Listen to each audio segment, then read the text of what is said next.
everybody here today.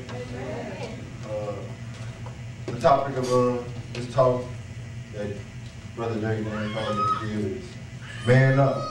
Amen. It's an acronym for Men Anointed Now, United in Praise. All the men say man up. Man up. Man up. Man up. Say it with your chest. Man up. Man up. Amen.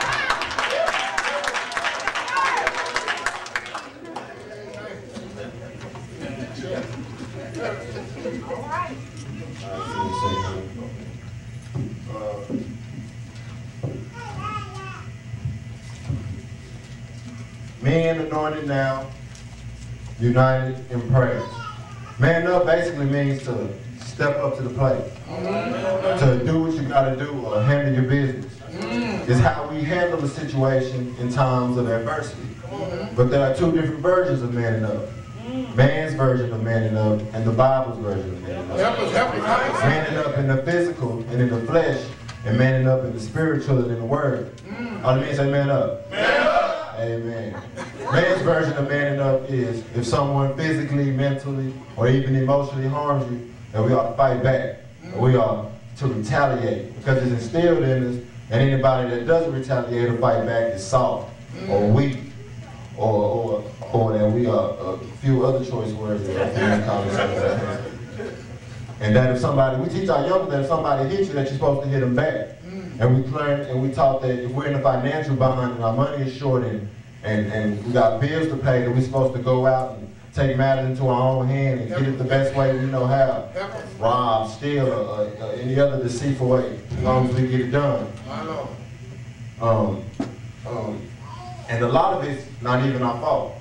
This is what we're brainwashed into thinking. That a man's worth is measured by how hard he is. Or a man's worth is measured by how much money he has and how many material things he owns.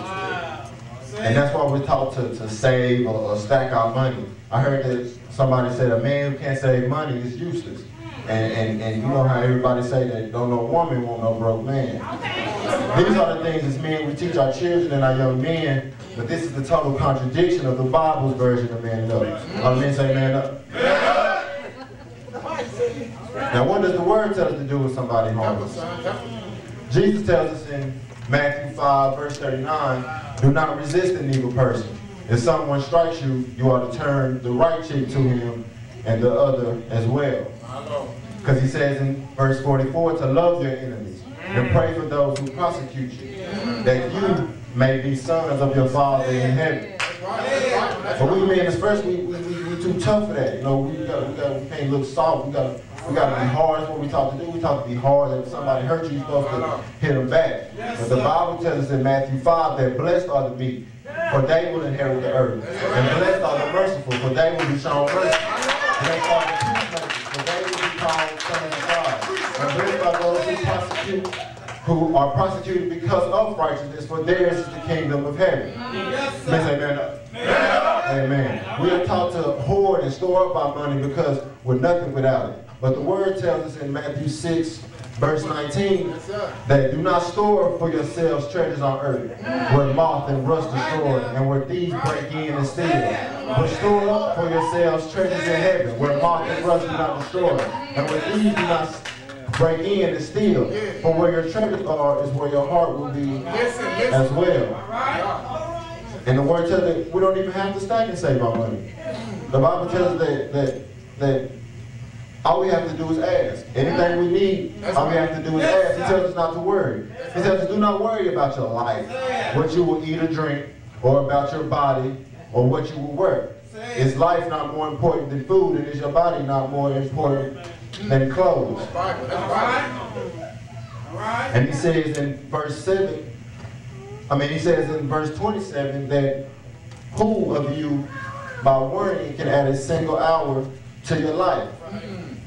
And nothing's wrong with having wealth.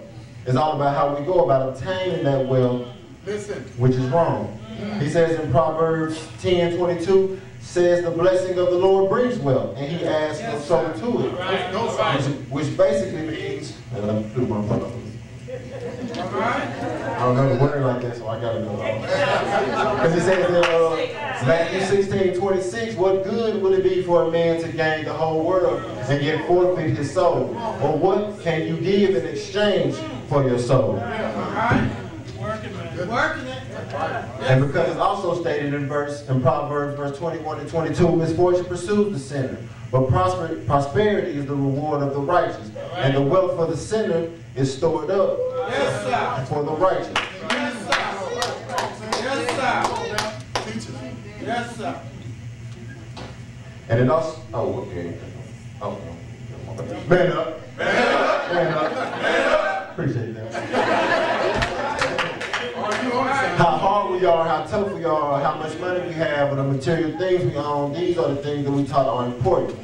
And so these are the things that we are taught to brag about. These things we brag about, how many cars, my car rims this size, my house this big, my money this large. But the Bible tells us, let not the wise man boast of the wisdom, or the strong man boast of his strength, or the rich man boast of his riches. But let him who boasts boast about this, that he understands and he knows me, that I am the Lord who exercises kindness, justice, and righteousness on earth. For in these I delight. And it also says in Jeremiah verse 17, that in Jeremiah 17 verse 5, cursed is he who trusts in man, who depends on the flesh for his strength, and whose heart turns away from the Lord. But blessed is the man who trusts in the Lord and who has confidence in him. These are the things we are supposed to teach our young men and our children. Because it says also that if we train a child up in the way he should go, and when he is old, he will not turn from it. So to conclude, to me, the true definition of manning up is manning up against ignorance. To man up against evil deeds and wrongdoing. Manning up and teaching our young men and our children to grow up in the way they should grow up. And teaching what it means to be a real man, a man of God. Not just manning up against whatever situation or adversity we might be facing, but manning up to doing what the Word teaches us to do in those times of adversity. To doing the right thing, the righteous thing. Our men say, man up, man up, man up. I think we said it enough. It's time to start acting. Amen.